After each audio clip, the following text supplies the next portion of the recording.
Okay guys, as you know, this is a hot one and it is moving quickly. More and more people are becoming aware of the congestion charge proposal, which is consulting at the moment, and the consultation runs out on the 23rd of December. So if you haven't done it already, go and fill it in and have your say, make your opinions known. There was the other day on Sunday the 11th a BBC Look East or Politics East segment on the issue. And I decided that this is filled with inaccurate reporting and points which need to be refuted. And so this is my critical analysis of this BBC report. Okay, so let's go. There's a big row going on in Cambridge. First point, straight off the bat. There's a big row going on in Cambridge. There isn't a big row going on in Cambridge. There is a general growing concern and a overwhelming consensus against this. And anybody who lives here and works here and knows people here will agree that there is an overwhelming opposition against this growing. Okay, so it's not a row at all. It's actually probably the opposite of a row. A tiny group of people put forward a suggestion, and the overwhelming majority of people say, no thank you. Okay, so that's the first point. Traffic, of course, has always been a problem, but now it's the proposed solution that's causing upset. The plan to bring in a £5 congestion charge if you want to go anywhere in the city. As you can imagine, it's not gone down well with people travelling into Cambridge for work or the school run, but those living inside the zone would benefit from quieter, cleaner streets and better public transport. Okay, there's the second point. She says that people living outside of Cambridge are not wanting this to happen, but people living inside of the city are okay with it, or she seems to be suggesting that because we will benefit from quieter streets and cleaner air and all that stuff. And obviously, as we know, anybody who's been keeping up with this situation knows that these are points to refute. The air in Cambridge is ranked as the second cleanest in the country of all the cities. The congestion in this city is actually caused primarily by roadworks and temporary traffic lights, which seem to be, although there's no proof of this, obviously, they seem to be strategically located in all of the worst spots. So I just drove from Grange Road to the shopping area on Newmarket Road, so to get something from home base and then back to Shelford where I live, and that took me an hour and 45 minutes because there were temporary traffic lights in all of the pinch points. And anybody who's driving around Cambridge right now can tell you that this is the common experience. I'm not going to say that congestion in Cambridge is not bad on its own, but it isn't as bad as they're making it out to be, and it is certainly made probably 500 times worse by these seemingly quite obnoxious roadworks everywhere, every fucking where. So anyway, there's your second point. Here's Ben Schofield. Okay, here we have Ben Schofield driving along what appears to be Queen's Road. The morning rush hour in Cambridge, and those behind these plans say that congestion here is among the worst in the UK. Okay, point to make here. Those who are behind this plan say that congestion here is amongst the worst in the UK. Again, I refer you to my earlier point. The congestion is bad. It does get bad in the critical rush hour period, as it does in most towns and cities. It is made significantly worse throughout the day and evening by ongoing roadworks. They also say that 1 in 5 buses run late because of congestion, and that pollution is linked to more than 120 deaths in Greater Cambridge in 2020. And here we have another fact for refute. So anybody who went to the meeting on Monday, the 12th, which actually was the day after this segment went out, or anybody who has watched the video, which is available, will remember the sort of the hero of the hour, this gentleman from Newnham, who came out with some homework that he'd been doing, and he went through point by point by point and debunked every statistic that the GCP had on their literature. So let's just quickly review this right now, because it was a great moment for anybody who was there. There was a big round of applause, and it was such a joy to see this clearly very intelligent and concerned member of the public come out and basically rip to shreds the facts and statistics which are put together by so-called experts for the benefit of basically imposing a tax on every person. So here we go. Yes, so for this, I'm just going to hand you straight over to this the gentleman that we're speaking about. We don't know his name. We know that he's from Newnham, so I'm going to call him the Newnham Number Cruncher. Take it away, Newman Number Cruncher. When I'm given information, I always ask myself, is it accurate? And I asked Councillor Maskini if she could help me understand the statement from this leaflet here. One of them was that in 2018, a 2018 study said that drivers in Cambridge spent an average of 23 days stuck in peak traffic. In London, this was 12 days. Yeah. Councillor Maskini was kind enough to forward me a link to this document, which is 100 pages long, which I got this afternoon. Thank you very much, because I only asked last night. I've gone through all those 100 pages. I can see no mention of those figures for London or for Cambridge. So I started looking around for other figures of congestion. And I found one from a company called Statista, a genuine data site, which shows the most congested cities in the United Kingdom, with London at the top, 69 hours lost a year. The 10th is Edinburgh, 30 hours lost a year. Cambridge doesn't appear.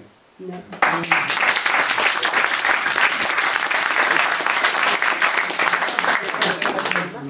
When it says there are other cities looking at congestion charges, that's absolute rubbish. London is the only city in the UK where the congestion charge, all the other cities have low emission zones.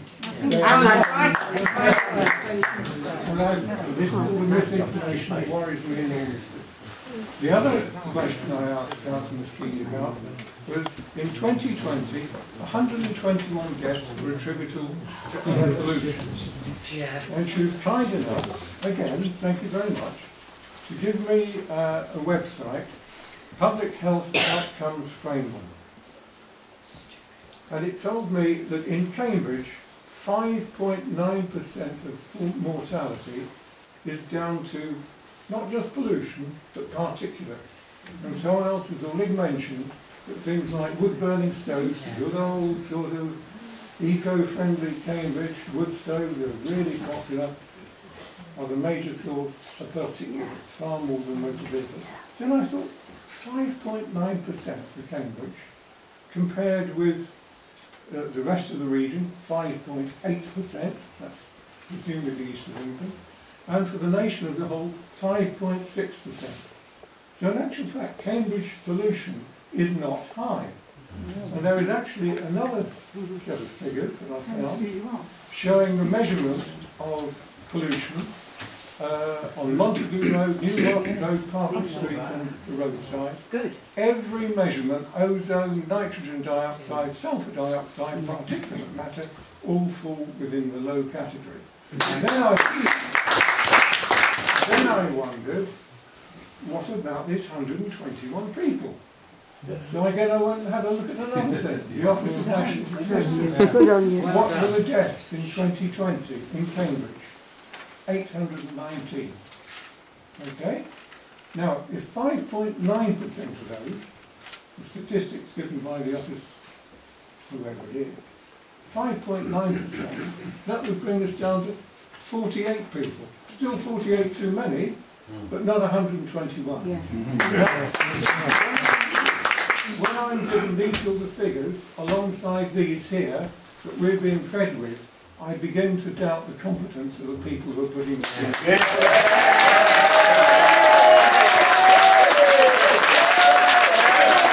There you have it. Thank you, Newnham Number Cruncher. What a brilliant methodical breakdown. Now, obviously, there will be people, rightly so, who want to challenge and scrutinise his workings, which is a very good thing to do generally. All facts and statistics need to be checked and rechecked before they are shared and swapped and banded around. That is just good practice. But what he did do, most definitely, is call into question and into refute the unreliability of the facts and numbers which we have been given from the GCP, which is what this is all based on. So yes, thank him for that. Anyway, we have to move on now. And now we have some footage from some of the other one of the other meetings which has been held. Obviously, getting an earful from a very upset member of the public at the concept or the suggestion that he's going to have to pay to drive his disabled mother around, which is obviously a very understandable and justifiable grievance, one which is felt very widespread around the city and the county at the moment. Claire King drives across Another woman here. She faces the choice between paying to use her car or commuting by bus. Rather than a 10-minute car journey, I would need to walk. So, to be fair, they are presenting some of the points of view which people are, which explain why people don't want to do this. Claire King is going to have to change a 10 to 15 minute commute into a 45-minute to an hour commute with 2 different buses and a few sections of walking, which is obviously a big sort of a degradation in one's daily life and probably a waste of time as well. And the idea that people are going to have to pay to subsidise such a service is obviously another huge concern for people. So let's carry on listening to Claire King. Wait for a bus, catch 2 buses, and then get off the bus near work and then walk to work. Now, I've had a look at that journey, and that journey would take me between 45 and 50 minutes, providing the buses came pretty quickly. We need to improve the buses. We don't need to do it by treating residents of cash cows. And that is very succinctly put. That is essentially what they're doing. They're changing the relationship between members of the public and the council, or the powers that be, as it were. We will continue to be, and increasingly so, a cash crop for these systems that they're putting in place, which undoubtedly are going to involve lots of sophisticated technology run by private corporations somewhere, collecting and harvesting data, scanning number plates, etc., etc., sending out fines, just to create another revenue stream for the local government. Here we have Neil Mackay, another very outspoken, prominent opponent to this proposal, who I've become aware of through looking at this. Here he speaks to the BBC. Hardware supplier that's been in the city for over a century. Look at the sort of materials you can't take those on a bus. Absolutely ludicrous. For the boss, the charge is a threat to business. If I was a tradesman, I was coming into Cambridge or coming in this direction, and I wanted some materials, and I had a choice between coming down to see my old friend Neil Mackay down in East Road and paying £10, or going to an alternative supplier who might be outside the zone, of which there are plenty, who has a similarly priced good. Which is he going to do when he's got to put food on the table at the end of the day? The plans are in 3 parts: a £50 million a year expansion of the bus network, improved walking and cycling routes, and a citywide road charge of at least £5 between. And now here we have it again.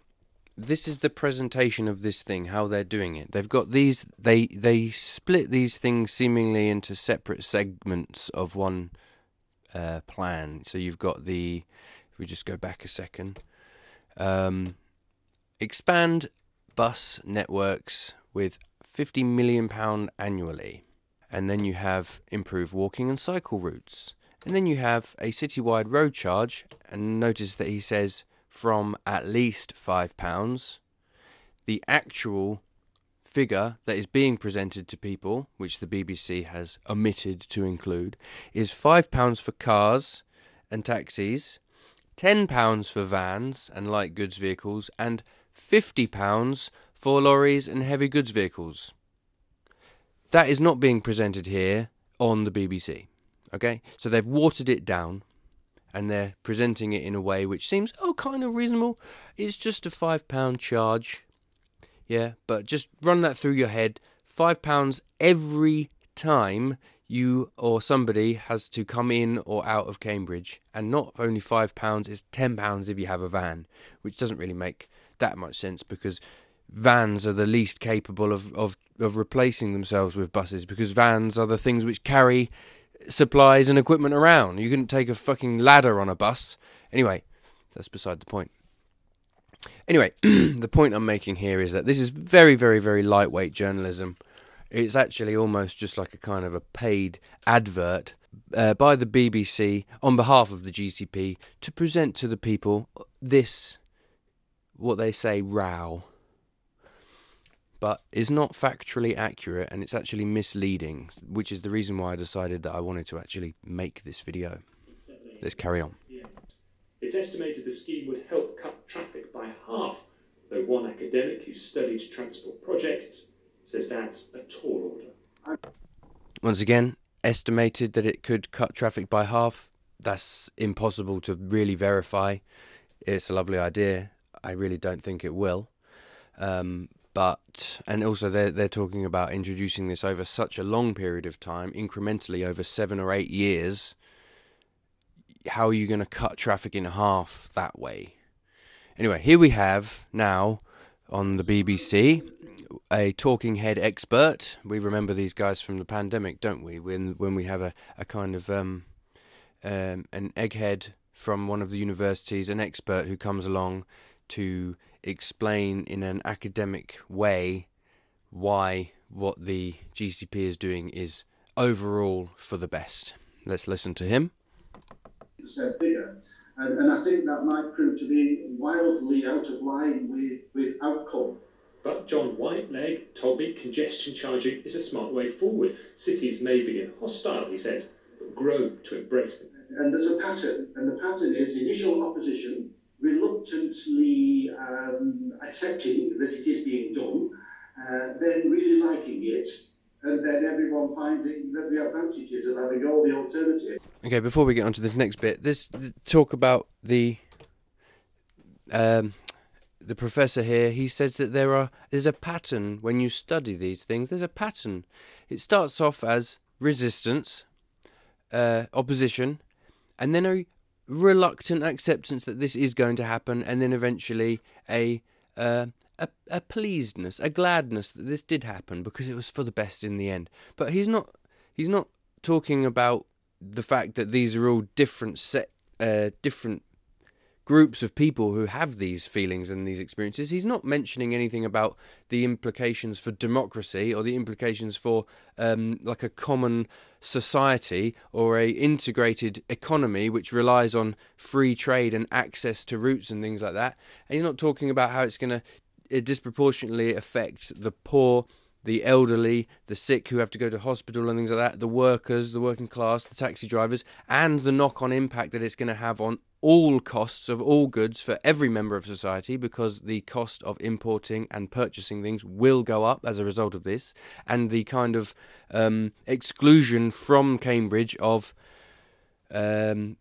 lower income or people on a tight budget who are probably going to go to Ely or St Neots or St Ives or other places or Huntingdon instead of coming to Cambridge, because the people who want this plan don't care about that. They just want it to be cleared out for themselves. And anyway, so here you have the convenient professor from Leeds telling everybody that it's all going to be for the best in the end, and everyone should just go along with it because you'll be happy and you'll be thanking us later. So just eat your medicine, my laddie. Anyway, let's carry on. Here we have the next section of the video, which I kind of find the most, almost the most humorous, and let's just watch. It is a great place to raise children, but we need a transport system that's fit for the 21st century. Elizabeth. Okay, so there's a group who's come about now called Parents in Support of the Sustainable Travel Zone, and these are like Cambridge mums, well-to-do people who are concerned about the climate and their babies' lungs and things like that, which obviously are completely fair and reasonable things to be concerned about. But I just find it amusing that there's a group now who have coming out in the debate saying we need to support this, when one of the main arguments against it is that it will disproportionately affect lower income working people, and the rich and well-to-do and the upper classes won't really mind it that much. So obviously she's going to be in favour of it, because she's one of the well-to-do people who don't mind paying £5 every time she comes in. They don't work for a living. They got husbands who work in London and bring back six-figure salaries and things like that. To them, the idea if you say, oh, I don't mind paying £150 a month so I can drive wherever I want, sure, I don't mind that at all. Oh, cleaner air, good for my kids, fine. But where's your empathy for others? Where is your understanding of wider social issues? How do you not understand that there are some people in society who have it easy and some people who have it a lot harder? Why do you just think that this is what I want and I don't really care or need to think about how it's going to affect everybody else? But I do think it is fair that people who are driving and causing pollution and congestion are the ones who should pay for it. And see, there you have it. That's what I'm saying. Displayed here is the sheer lack of awareness of wider social, economic, political issues. She says, I do think it's fair for the ones who are polluting the air to be the ones to pay for it. But it's not like we're all driving around in cars, blasé, going, fuck the environment and fuck your child's lungs. We have to drive the cars. We have to drive the vans. We can't afford electric vehicles. You know what I mean? It's not like we're the ones who are doing this antisocial behaviour, so it's right that we're the ones who should be punished for it. In fact, if anything, it's the ones who are wealthier who should accept the higher burden of cost. We've got Cambridge University here, we've got Apple, we've got Amazon, we've got all these amazingly sophisticated tech companies who bring in billions of dollars into their revenue streams. They could pay much more. You could have hotels and the inflow of tourism and shit that comes in here. There's so much wealth in Cambridge. It makes absolutely no sense at all to ever consider justifying a blanket tax on movement for everybody, because the only people who will be really hurt by it are the weakest and the most vulnerable. And that is just so wrong. That is so wrong. I can't even believe that we're having this conversation or this discussion. You know what I mean? And I'm sorry, whatever your name is, Elizabeth Whitebread, you know, you're very pretty and you've got a very beautiful baby, and, you know, it's nice to be able to want nice things, but at the same time you have to be conscious and aware of other people around you. You know what I mean? Like, you could just be justifying, let's just purge the city of everybody who isn't nice to me, or let's just purge the city of everybody who I don't agree with, you know? Anyway, I don't want to go off on a rant on this one, but my main point is that this Cambridge Parents in Support, it's just quite a sort of an ironic development, because obviously you would have Cambridge Parents in Support because they are the ones who are going to be benefiting from it at the expense of everybody else. That's one of the arguments against it, that it's going to disproportionately affect most people in favour of this one well-to-do upper class. Anyway, moving on. And, you know, the council's signed up to a climate emergency, so it's really time to, you know, walk the walk.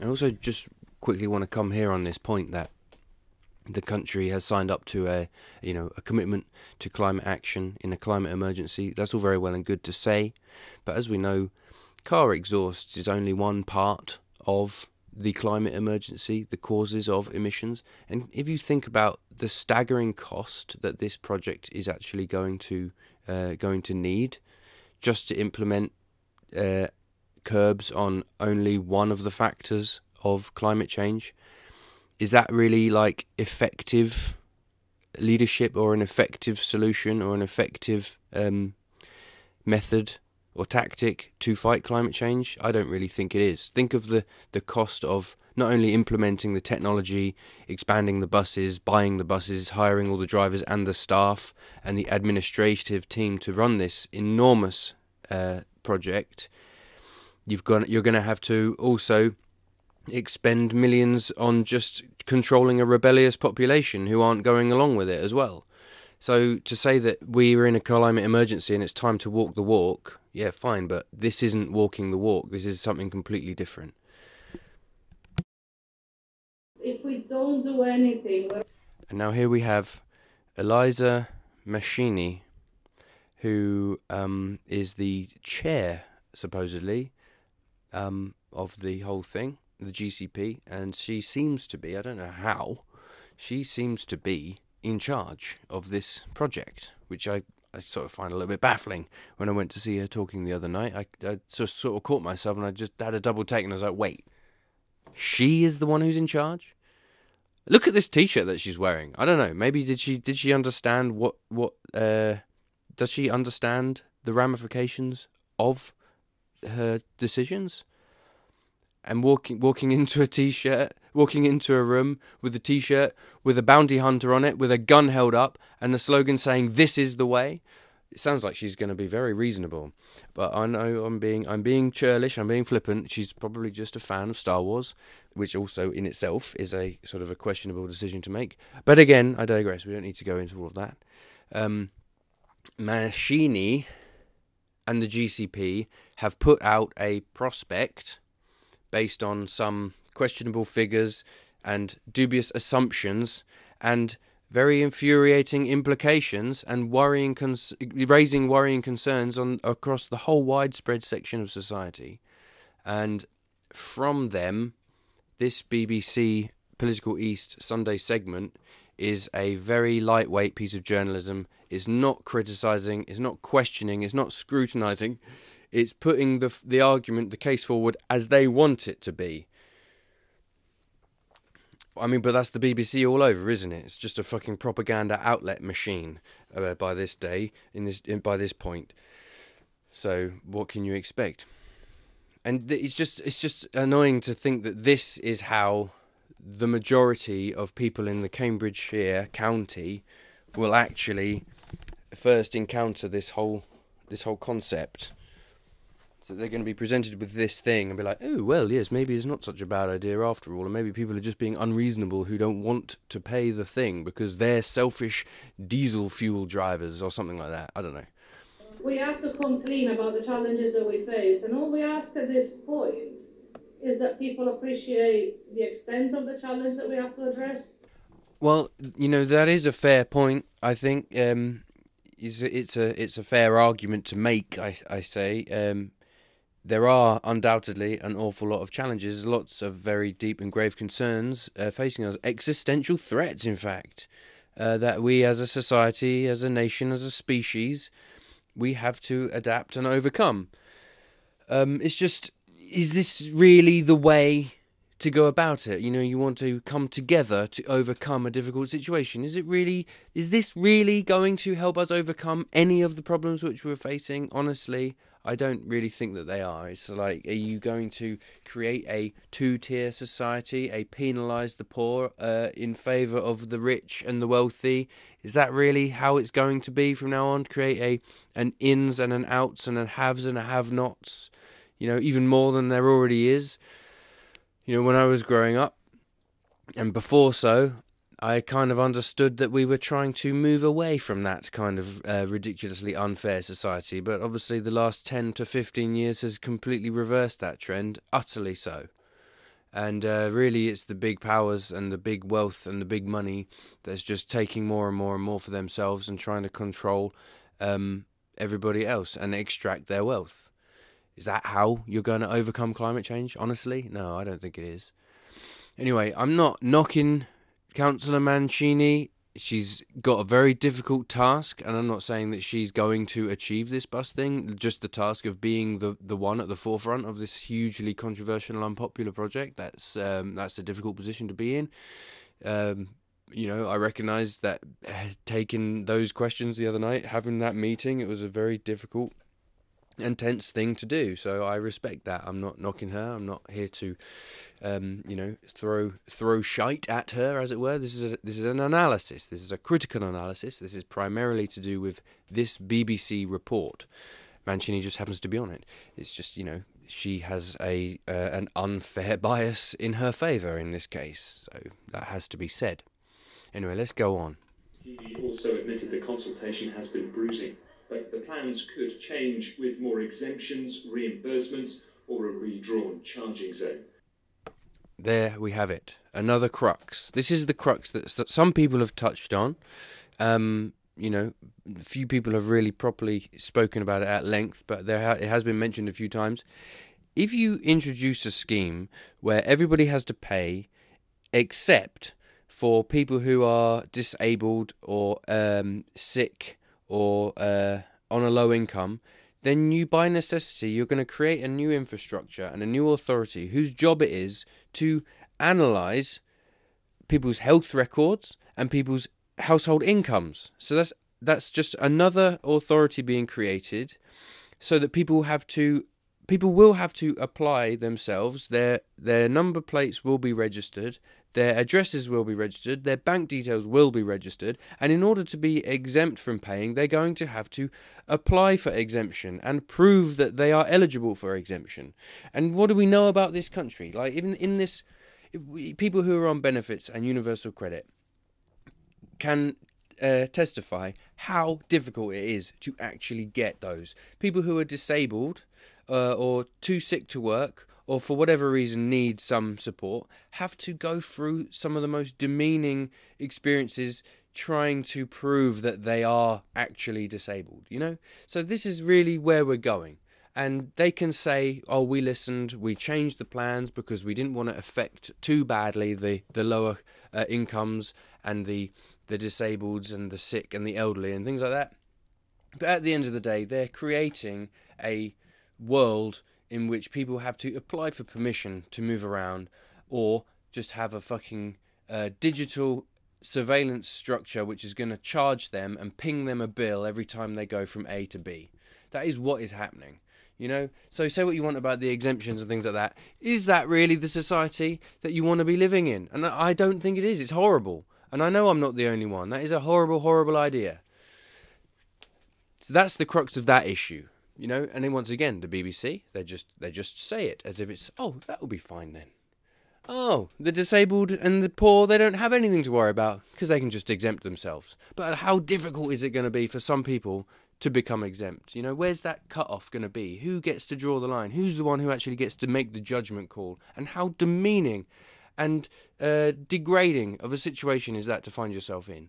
You live here, you're born here, you're raised here, you work here, and now all of a sudden, oh, please, sir, I have this, I've only got this much money in my bank account this month, please let me go by, And what do we know about the way these things go? Generally, economics, what do prices do? They go up, don't they? Prices go up. So, it'll start off at £5. What's it going to be in 2 years? £5.20, £5.40, £5.60. In another 5 or 10 years, you're going to be paying £10 or £12 to go around.